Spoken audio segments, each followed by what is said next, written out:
Très bien. Ben, je crois qu'on a fait un tour complet là, des patronages qui sont présents donc à notre réunion.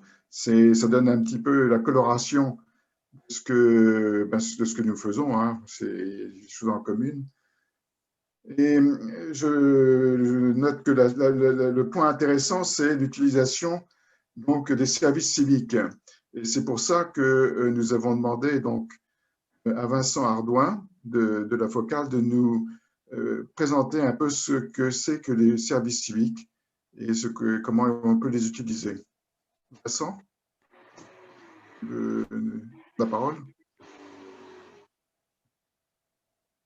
On ne t'entend pas, hein.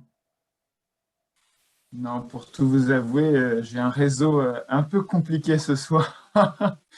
Et c'est pas juste perturbé par les petits mots de mes 4 enfants qui sont pas très loin derrière moi. Euh, voilà, donc là, vous m'entendez bien, il n'y a pas de problème, Très Xavier? bien, on entend bien. Super. Très bien. Alors, écoutez, je suis ravi de vous rencontrer, de mettre aussi des visages sur des gens que j'ai pu avoir au téléphone ou par mail ces dernières semaines et ces derniers mois dans le cadre des formations civiques et citoyennes. Alors, je ne sais pas comment tu m'as présenté, Xavier, pour le coup, parce que Non, j'ai mais pas. je préfère que tu te présentes toi-même.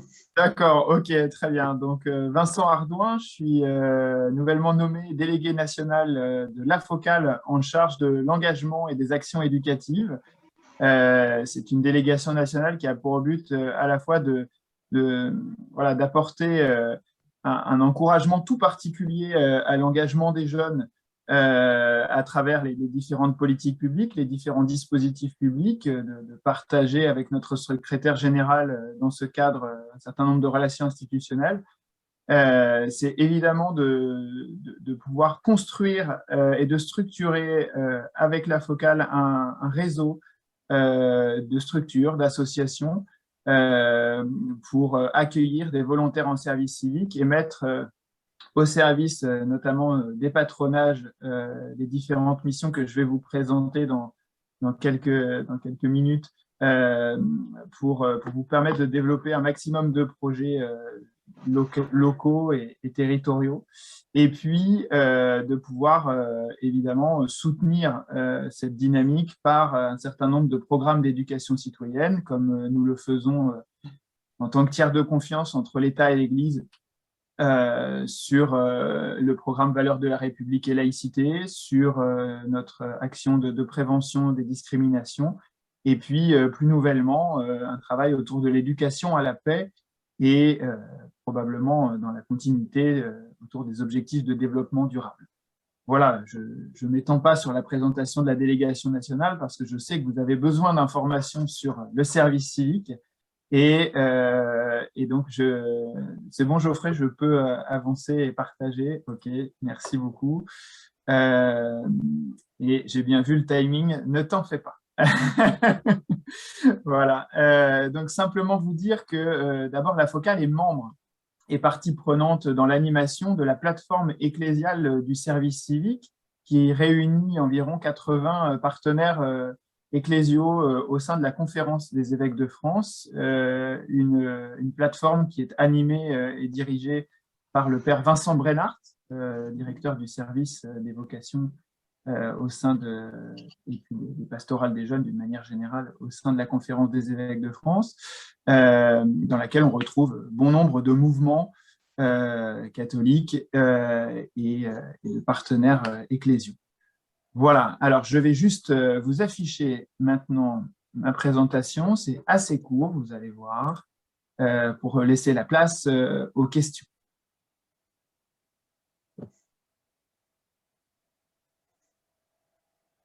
Voilà. Est-ce que tout le monde voit bien la présentation? Jusque-là, marqué service civique, accueillir des jeunes volontaires en intermédiation, c'est bon pour tout le monde? Voilà, n'hésitez Oui, pas à me... bon. Xavier, je t'ai sous les yeux, donc si tu me fais un petit pouce, c'est que, c'est que tout va bien. Voilà.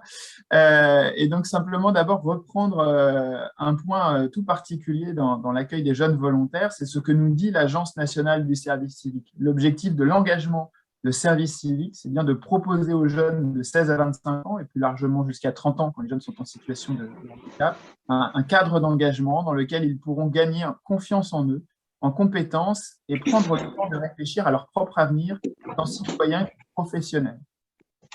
Et dans l'action que nous menons avec la Conférence des évêques de France, de rappeler que cette plateforme ecclésiale du service civique permet à chacun, à ses membres, d'avoir à cœur de proposer des espaces d'engagement et de construction permettant aux jeunes de trouver leur place dans la société comme citoyens actifs au service du vivre ensemble. Et pour remettre la focale au milieu de ça, je le disais à l'instant, tiers de confiance de l'État et des membres de la plateforme ecclésiale pour le service civique, la focale s'engage pour accompagner ses adhérents et partenaires dans leur projet d'accueil de jeunes volontaires en intermédiation. Voilà, ça c'est un extrait du projet de la délégation nationale, engagement et action éducative. Alors, le vif du sujet, c'est très simple. Il y avait des thématiques initiales dans le cadre du service civique à la focale, qui développaient nos projets au sein de nos délégations régionales et pour une dizaine de missions dans le cadre de l'intermédiation. Une mission mémoire et citoyenneté de lutte contre les discriminations, je l'ai dit, qui s'appuie sur nos partenariats, notamment avec le Camp des Milles, que pour beaucoup d'entre vous, vous connaissez, pour ceux qui sont autour d'Aix-Marseille. Et puis, 2 missions centrées sur l'éducation, dans la thématique éducation pour tous, à travers l'accompagnement d'activités éducatives et de recueil de la parole des jeunes par une activité de reportage, notamment via nos outils numériques. Voilà. Et ça, c'était 40 missions depuis 5 ans par an, 40 missions par an depuis 5 ans, si je fais la phrase dans le bon sens, qui étaient mises au service des délégations régionales et de quelques associations adhérentes ou partenaires. Le travail qu'on a effectué depuis 6 mois avec la plateforme et avec un certain nombre d'acteurs ecclésiaux nous permet aujourd'hui de proposer près de 200 missions pour 6 thématiques. Une thématique solidarité, toujours évidemment la thématique éducation pour tous, encore la thématique mémoire et citoyenneté, mais aussi la thématique culture et loisirs, la thématique environnement et la thématique sport. Voilà. Et ça se décline en 6 thématiques, se décline en 8 missions. En ce qui concerne la solidarité, on a la possibilité aujourd'hui d'accueillir des volontaires pour favoriser le lien intergénérationnel et la convivialité locale. Je vais vous présenter le détail des missions juste après. Dans le cadre de la thématique éducation pour tous, une mission qui vise à favoriser et relayer l'expression des jeunes par une activité de reportage, et une autre qui est d'accompagner des activités éducatives et culturelles à destination des enfants, des jeunes et des familles, et c'est celle qui est la plus répandue aujourd'hui dans les actions de service civique au service de nos adhérents, partenaires et de quelques patronages qui sont là ce soir, pour justement aider à développer à la fois l'aide aux devoirs et les pratiques de loisirs telles qu'on les connaît dans l'accueil de loisirs ou les séjours de vacances, et bien évidemment dans les patronages. La thématique mémoire et citoyenneté avec notre mission de sensibilisation à la lutte contre les discriminations. Concernant le sport, c'est une mission qui favorise la pratique sportive et son adaptation à tous les publics, particulièrement les jeunes en situation de fragilité ou de handicap. En ce qui concerne l'environnement, et ça peut avoir un écho particulier par rapport à la dynamique Église verte, c'est de sensibiliser à l'environnement et aux gestes éco-citoyens. Et puis enfin, 2 missions dans le cadre de la thématique culture et loisirs. L'une pour participer à l'organisation d'événements culturels et internationaux qui, dans le monde mondial, veut dire Journée mondiale de la jeunesse ou grand festival au sein des communautés. Et une autre qui vise à favoriser très simplement l'accès à la culture et aux loisirs dans le cadre, par exemple, de lieux de vie pour les jeunes. Voilà. Est-ce que d'abord, peut-être, il y a des questions, des remarques sur cette première base de présentation? J'ai un écho absolument horrible. S'il y a des gens qui ont leur micro d'allumé, je vous invite à l'éteindre. C'est ce qui me fait hésiter parfois dans mes paroles. Ça grésille très fort. J'espère qu'en tout cas, vous m'entendez bien. Vous l'avez aussi? C'est le micro de Pierre-Marie, je ne sais pas qui est. Pour pas dénoncer. Alors, désolé Pierre-Marie. Voilà, je vais vite et je suis désolé pour la qualité du visuel qui suit, hein, mais les missions, elles sont consistantes, mais au moins ça vous permet de voir aussi la diversité des activités, des tâches que l'on peut confier à un service civique. Il y a la mission favoriser le lien intergénérationnel et la convivialité locale. L'idée, là, c'est vraiment de venir au soutien d'actions locales sur l'accompagnement des personnes en situation d'isolement, qu'elles soient jeunes ou âgées, et de leur proposer des temps de rencontre, de leur rendre visite, de développer des liens de confiance, de préparer, d'animer des temps de rencontre et de convivialité autour du jeu, de la lecture, des visites culturelles, de proposer aussi un accompagnement au déplacement de la vie courante et vers des structures administratives si c'est nécessaire, et d'organiser plus globalement une sensibilisation auprès des acteurs de proximité pour rompre l'isolement de ces personnes et les inviter à participer aux activités d'une ville ou d'une collectivité. Voilà, je ne m'étends pas plus. S'il y a besoin, je n'hésiterai pas à vous présenter plus largement les choses. Une mission voilà, qui vous concerne tout particulièrement dans l'accompagnement des activités éducatives et culturelles à destination des enfants, des jeunes et des familles, qui revêt deux volets, hein, un volet plutôt d'accompagnement scolaire, hein, accompagner les jeunes dans leur réussite scolaire en aidant à leurs devoirs et en favorisant l'entraide et l'autonomie. Il peut initier aussi un service civique qui peut initier, animer des ateliers avec des apprentissages scolaires, la lecture, l'écriture, le numérique. Et puis, bien sûr, là, on switch vers le volet plus patronage, hein, de contribuer au bien-être des jeunes et à l'animation des temps et des espaces de vie quotidienne, par exemple sur les pauses méridiennes, les temps de fin de journée, les soirées, dans le cadre de vos actions, de faciliter la transition entre le temps scolaire et les activités extrascolaires en lien avec les jeunes et leurs familles. Par exemple, quand vous accueillez les jeunes à la fin du temps scolaire, il est bon d'avoir ce partenariat directement avec l'école et de pouvoir tout simplement travailler à cette transition dans la confiance éducative de l'établissement et du patronage. Voilà. Et puis de participer bien évidemment à l'organisation de projets, de sorties, de séjours, de temps forts qui favorisent la rencontre, la convivialité, mais aussi peut-être aller plus loin en proposant, pourquoi pas, des temps d'échange, de prévention ou de conférences en lien avec des partenaires qualifiés, que ce soit auprès des parents ou directement auprès des jeunes. Voilà. De même que des actions qui peuvent éveiller à la citoyenneté, aussi bien à travers les parcours de la focale, mais aussi à travers peut-être des parcours que vous avez plus localement en lien avec les établissements scolaires. La deuxième mission, c'est éducation pour tous, c'est comment favoriser et relayer l'expression des jeunes par une activité de reportage. Là, c'est une mission de service civique qui permet aux jeunes de vraiment aller à la rencontre d'autres jeunes. Alors nous, on l'utilise particulièrement dans le cadre de nos actions BAFAB et AFD, dans le cadre de la formation continue, mais aussi dans les collèges et lycées. Elle est souvent conjointe à la mission autour des actions d'éducation citoyenne pour voilà, réaliser des reportages et se dire que la meilleure manière de promouvoir nos actions, hein, que ce soit celle de la focale ou celle des patros, c'est peut-être que ce soit avec les jeunes et par les jeunes. Et donc, quand on recueille le témoignage, ça permet de valoriser ce témoignage et de pouvoir tout simplement voilà, attirer d'autres jeunes dans nos activités. Voilà, ça sert à élargir nos publics. La mission mémoire et citoyenneté, elle est très clairement basée sur notre programme Vivre ensemble, j'agis avec toi, qui est développé dans le cadre de la labellisation citoyenne du Camp des Nils. Et là, on est vraiment là pour le coup dans une volonté de travailler avec les volontaires sur quel regard je porte sur l'autre, comment est-ce que j'accueille l'autre et qu'est-ce que je suis en capacité de faire quand j'ai en face de moi un jeune en difficulté. Voilà, que ce soit une difficulté de discrimination, de harcèlement, de mal-être, et d'avoir cette capacité, en tout cas, à accompagner des projets portés par les jeunes au sein de leur structure. Donc, ça peut aussi correspondre à vos besoins.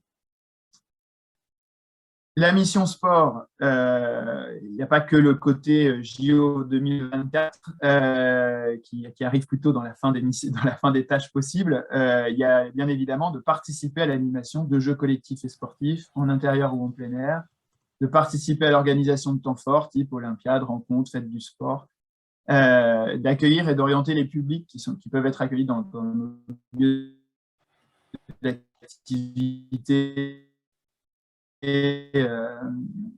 ou d'établissements scolaires, en lien avec la thématique du sport, bien évidemment, et puis de pouvoir être en capacité de santé et voilà, de faire découvrir un maximum d'activités sportives aux jeunes. La mission environnement, je l'ai citée tout à l'heure, là on y retrouve évidemment bon nombre d'actions d'éco-citoyenneté.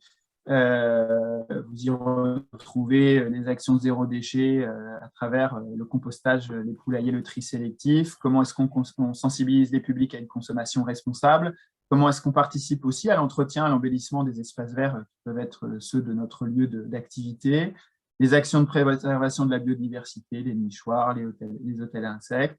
Et puis la contribution du volontaire aussi à créer et à enrichir nos activités, des parcours pédagogiques, d'équipes d'activités qui peuvent être mises à disposition des équipes d'animation de vos patronages.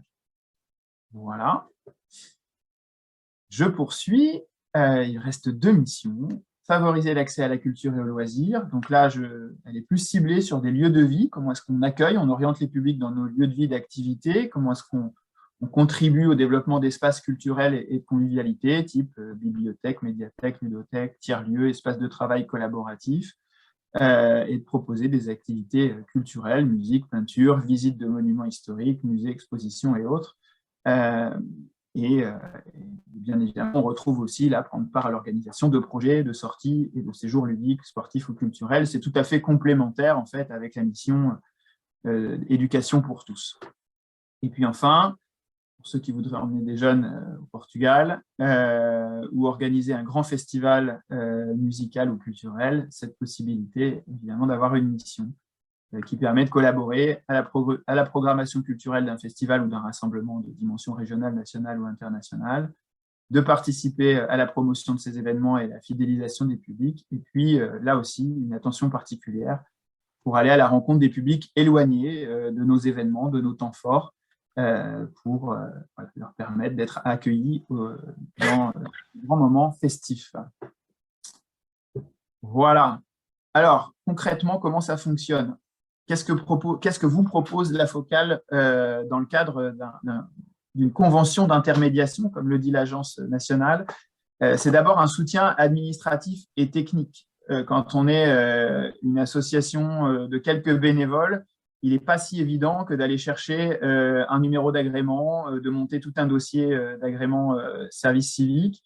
Et donc aujourd'hui, la Focale bénéficie de cet agrément et le met à votre service tout simplement, et vous permet d'ouvrir des missions et de vous soutenir sur la partie plutôt administration, RH. Et quand je parle de soutien technique, c'est tout simplement à travers la publication des missions sur le site de l'Agence du service civique. Notre cœur de métier, c'est l'accompagnement. Donc évidemment, ça a une part importante dans nos engagements vis-à-vis de vous. Accompagnement des partenaires, donc de la structure, des tuteurs et des volontaires.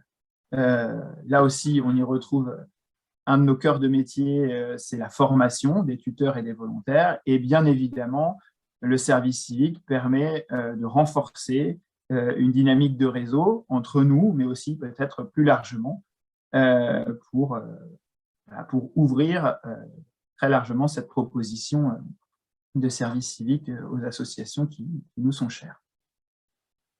Voilà comment ça se passe. On prend contact, donc ça se passe entre vous et moi. On remplit un petit formulaire tout simple pour émettre des souhaits sur les missions que je vous ai présentées juste avant. Je vous partage aussi une fiche de projet d'accueil parce que accueillir un volontaire en service civique, c'est faire le choix voilà, d'avoir un jeune qui vient en plus de nos activités habituelles, qui peut être là en plus de nos salariés, en plus de nos bénévoles, toujours considérer ce volontaire comme un plus. Et donc, pour ça, c'est important de pouvoir rédiger un court projet d'accueil au sein de la structure pour voilà, savoir dans quel cadre on accueille ce jeune et savoir aussi comment le jeune va évoluer dans le cadre de sa mission. Ensuite, une fois qu'on a passé ces 3 premières étapes, je vous accompagne pour ouvrir une structure secondaire sur le site du service civique et vous laisser la main sur la publication et la gestion des missions et des candidatures. Une fois que vous avez validé une candidature ou plusieurs, c'est une démarche tout à fait simple. Je vous envoie une fiche de renseignement. Notre gestionnaire RH, Doris Fauché, écrit un pré-contrat et une pré-convention que vous validez. Une fois que c'est validé, on envoie pour signature ces contrats et conventions et une notification de contrat à l'Agence nationale du service civique et la mission démarre. Voilà, c'est pas compliqué. Ça paraît beaucoup d'étapes comme ça, mais ça se fait en 1 heure. Voilà, c'est pas… Voilà, c'est une petite mécanique qu'il faut adopter, mais ça va vite. Voilà. Comment ça se passe maintenant sur l'accompagnement? Là aussi, c'est très simple. En ce qui concerne les tuteurs, on fait le choix d'avoir d'ici 1 mois, 1 mois et demi, une matinée des tuteurs. Pour le moment, on a des tuteurs aux 4 coins de la France et dans des coins très reculés. Et dans les conditions actuelles, c'est difficile pour nous de réunir tout le monde dans un même endroit. Et comme pour le moment, voilà, ça peut être 1, 2 associations dans un territoire, on va proposer une matinée des tuteurs en visio, comme on le fait ce soir. Ça permet aussi de rassembler les gens aux 4 coins de la France sur un temps court. Mais à l'avenir, l'idée, ce serait de vous réunir dans un temps d'accueil volontaire et tuteur, voilà, un temps festif pour faire réseau et pour faire promo, comme le disent les jeunes, que j'ai pu rencontrer hier soir notamment. Voilà, l'idée, c'est aussi que dans l'année, dans les quelques mois où le volontaire est là, on puisse lui proposer, on peut se proposer au tuteur un café du vendredi. Voilà, c'est un temps simple d'1 heure, 1 fois par mois, pour partager ses joies, ses difficultés et répondre aussi à vos questions qui peuvent être de l'ordre technique, j'allais dire un gros mot managérial, mais voilà, dans la collaboration avec le volontaire. Et puis, il y a cette obligation de formation des tuteurs, une formation initiale et puis des modules si l'aventure se poursuit. Et la possibilité aussi de participer aux événements de la Conférence des évêques de France à travers la plateforme ecclésiale sur 2 jours, en général en février-mars de l'année 2022 pour celle qui vient. Voilà. Et puis, bien évidemment, c'est aussi affermir cette volonté d'accueillir des jeunes et de les mettre… voilà, de leur mettre le pied à l'étrier, comme dirait Geoffrey, donc à travers un bilan, une relance de mission et les accompagner dans le projet d'avenir. Ça marche de cette même manière avec les volontaires. Vous y retrouvez la matinée des volontaires, le café mensuel, la formation civique et citoyenne qui est obligatoire sur 2 jours, ainsi que le PSC1, le premier secours. S'ils l'ont déjà, c'est bon de le renouveler, et les propositions de la Conférence des évêques de France. Et puis, notre démarche, elle est aussi d'envoyer ces jeunes par leur bilan qui sera fait avec le tuteur vers un projet d'avenir et pourquoi pas vers l'Institut de l'engagement qui est notre partenaire. Voilà. En ce qui vous concerne, voilà le coût d'un volontaire en service civique par mois. Le volontaire va toucher une rétribution mensuelle par l'agence de 473 €, voire un peu plus si l'étudiant en question est boursier ou dans une situation plus précaire. Et l'association qui accueille ce volontaire marque cette adhésion au dispositif en versant au volontaire directement une prestation de subsistance de 107,58 €. Certaines associations permettent l'hébergement et le repas qui peuvent voilà, soit compléter, soit remplacer cette prestation de subsistance. Ce n'est pas plus compliqué que ça. Voilà. Et puis, bien évidemment, quand les associations sont en difficulté de trésorerie, comme je l'ai entendu tout à l'heure, c'est quelque chose qu'on peut discuter ensemble pour trouver des solutions et vous permettre d'accueillir ces volontaires. Voilà. Et ça, c'est mon contact pour aller plus loin dans la dynamique. Ça va, j'ai tenu le timing. Merci beaucoup, Vincent. Est-ce que vous avez des questions sur les services civiques, sur la démarche, ou est-ce que tout était bien clair? On a fait le choix de commencer par ça aujourd'hui parce qu'il y a beaucoup de patronages qui nous en ont fait la demande. Donc voilà, pour ceux qui ont envie de recruter, d'aller chercher des services civiques, de proposer des missions à des jeunes, vous avez maintenant le contact de Vincent qui nous accompagne là-dessus et qui nous aide dans la recherche des services civiques et dans l'accompagnement de tous ces jeunes. Juste une question, le volume horaire que doit accomplir un jeune pour honorer son service civique, c'est quoi? Alors voilà, c'est volontairement que je n'ai pas mis quelques informations uniquement pour engager la discussion, mais aussi parce que c'est variable. Un volume horaire, ça peut aller de 24 à 48 heures aujourd'hui en réalité, mais la mission type d'un service civique aujourd'hui avec la focale, c'est 8 mois et entre 24 et 32 heures par semaine. Voilà. Pourquoi 8 mois? Parce que ça, c'est une recommandation, je dirais presque une injonction de l'agence. On peut avoir des missions de 6 mois, on peut avoir des missions de 10 mois. Mais quand on a une mission de 10 mois, il faut absolument avoir un deuxième volontaire pour la contrebalancer et arriver à 8 mois de moyenne sur les 2 volontaires. Voilà. Et puis sur le volume horaire, 24 à 32 heures, pourquoi? D'abord parce que parfois le jeune est étudiant et il a son temps de cours. Et puis quand il a toute la disponibilité nécessaire à la mission, on ne met pas 35 heures parce que très vite on peut se rendre compte qu'on est dans une mauvaise articulation du service civique qui peut être, voilà, un tant soit peu laisser penser à un emploi déguisé. Et je l'ai dit au début de mon propos, hein, accueillir un volontaire en service civique, c'est un plus dans l'activité, un plus pour développer nos projets, un plus pour aller à la rencontre de nos publics. Et d'ailleurs, j'attire votre attention là-dessus. Il y a 2 règles dans le cadre de nos mouvements chrétiens et de nos associations chrétiennes.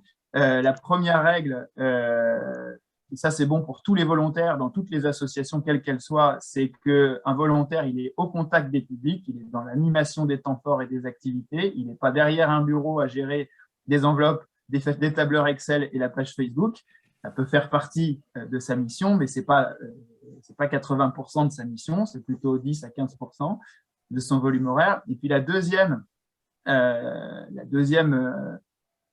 deuxième point d'attention, c'est le fait qu'un jeune ne peut pas être en situation d'animation pastorale, puisque avoir un service civique, c'est assimilé en fait à une subvention publique, et vous le savez comme moi, une association cultuelle ou à vocation chrétienne ne peut être subventionnée par l'État, et donc voilà, on agit aussi dans ce rôle-là en tant que tiers de confiance.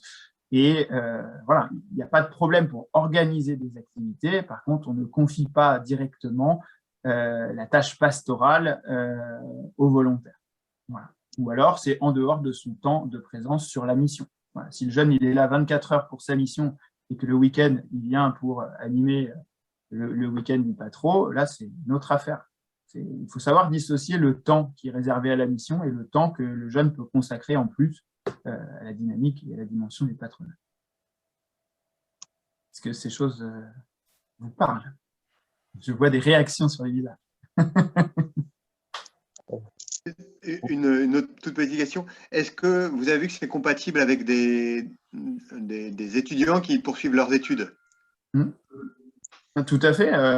Nous, on a le cas dans certaines de nos délégations régionales, des jeunes qui ont cours le matin et qui sont là l'après-midi et la soirée chez nous. En ce qui vous concerne, ils peuvent être en cours, comme le patro, c'est peut-être après les cours, peuvent très bien être en cours dans la journée et assurer la fin de journée et la soirée dans le patronage. Là-dessus, il n'y a aucun problème.